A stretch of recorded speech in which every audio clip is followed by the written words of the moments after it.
হাইকোর্টে আগাম জামিন চাইবেন চিত্রনায়ক সালমান শাহকে হত্যা মামলার ১ নম্বর আসামি সামিরা হক।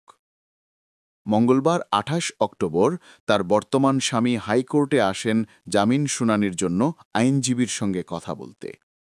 এদিন সকাল ৯টায় সামিরার বর্তমান স্বামী ইশতিয়াক আহমেদকে আপিল বিভাগে বসে থাকতে দেখা যায়। এ সময় বেশ কয়েকজন সিনিয়র আইনজীবীর সঙ্গে কথা বলেন তিনি। এর আগে সালমান শাহ এর সাবেক স্ত্রী এবং খলনায়ক আশরাফুল হক ডনের দেশত্যাগে নিষেধাজ্ঞা দেন আদালত।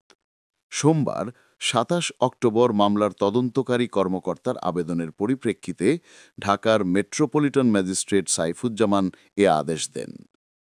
ডিএমপির প্রসিকিউশন বিভাগের এডিসি প্রশাসন নাসির আহমেদ গণমাধ্যমকে বিষয়টি নিশ্চিত করেন।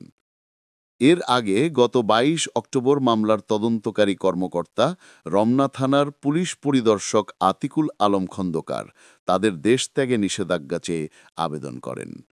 পাশাপাশি মামলাটি আদালতের নির্দেশে পুনরায় তদন্তাধীন থাকায় আসামিরা যেন দেশ ত্যাগ করতে না পারে সে লক্ষ্যে দিনাজপুরের হিলি ইমিগ্রেশন চেকপোস্টে বাড়তি সতর্কতা জারি করা হয়েছে। গত ২০ অক্টোবর সালমান শাহর অপমৃত্যু মামলাকে হত্যা মামলায় রূপান্তরের নির্দেশ দেন আদালত।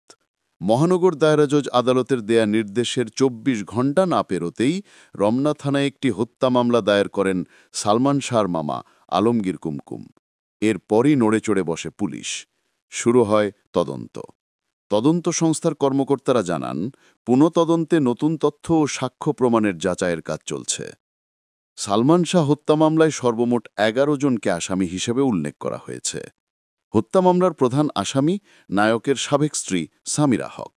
অন্য ১০ আসামিরা হলেন প্রযোজক আজিজ মোহাম্মদ ভাই, খলনায়ক Don, Latifa Haque Lucy, David, Javed, Farooq, মেফিয়ার বিউটি সেন্টারের রুবি, আব্দুস সত্তার, সাজু ও রেজভি আহমেদ ফরাহাদ।